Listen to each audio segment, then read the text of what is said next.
Follow these steps to download songs from Spotify in just a second. Let's get started. Launch your Spotify app. Make sure you have already logged into your account.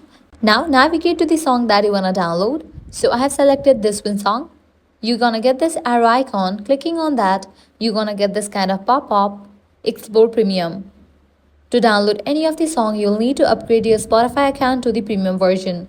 Once you do that, you'll be able to download any song.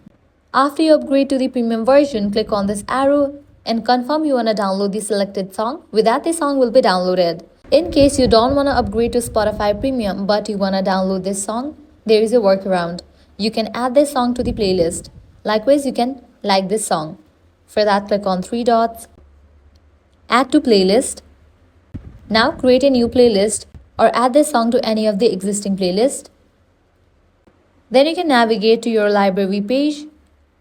And over here, you're going to find the list of playlists. Under that, you're going to find the song that you want to download.